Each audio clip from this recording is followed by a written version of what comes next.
tufanye kazi pamoja. Mimi nifanye 50% na wewe ufanye 50%, Mheshimiwa Rais. 50% yangu ni hivi, Mheshimiwa Rais. Tumeketi na hawa vijana wa bodaboda na tumeunda sako yetu, Mheshimiwa Rais. Naomba hii sako yetu tupate capital base, hata kama ni shilingi milioni 5. Tuwekeze kwa ile sako yetu, tufanye ule mradi wa electric bikes. Ndio hii tabia ya kulalamishwa na watu ambao wanatukopesha pikipiki wanatusumbua iweze kuisha. Mheshimiwa Rais, wewe unajua ni mtu umejipanga. Nimefanya kazi na yeye kwa karibu, unajua kujipanga.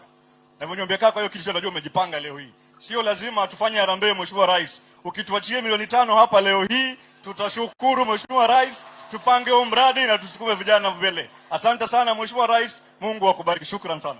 Aya, asante sana. Sasa nimwite mama wetu wa kaunti, mama wa nguvu, Mama Fatuma Masito. Karibu.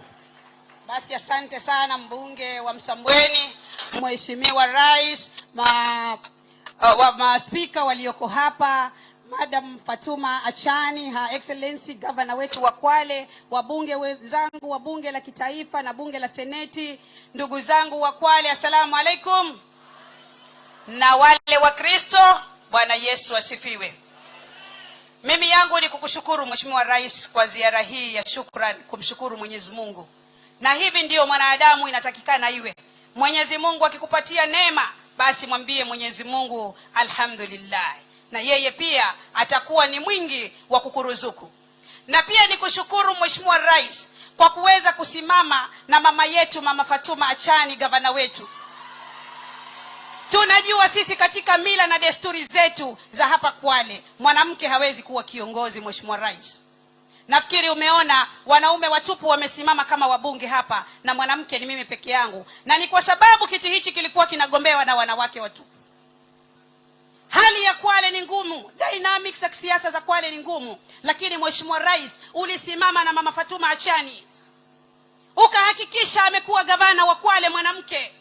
Kwanza Muislamu, pili mwanamke wa Kwale, Mheshimiwa Rais. I salute you and I respect you for that, Mheshimiwa Rais. Na Wakwale wote wanasema asante Mheshimiwa Rais. Na pia nikushukuru Waziri Mburia, wewe ndiye ilikuwa chanzo cha Mama Achani kupata hii nafasi, kwa sababu ulimshika mkono, ukajua mwanamke anaweza, ukamwezesha kuwa gavana wa Kwale. Leo hii wanawake tunajivunia, wanawake wa Kenya tunajivunia gavana Mama Fatuma Achani kuwa gavana wa kike wa kaunti ya Kwale. Chengine Mheshimiwa Rais, hata kama wachungaji wetu wamesema Kwale iko na utajiri wa kutosha, lakini Mheshimiwa Rais, utalii umeshuka sana. Tunahitaji viwanda vya kutosha Mheshimiwa Rais Kwale hii. Na mimi najua mama yetu gavana ile kazi anayofanya. Nimekuwa na yeye Madam Fatuma Achani kwa ofisi yake akikaribisha investors Kwale, lakini pia anahitaji msukumo zaidi.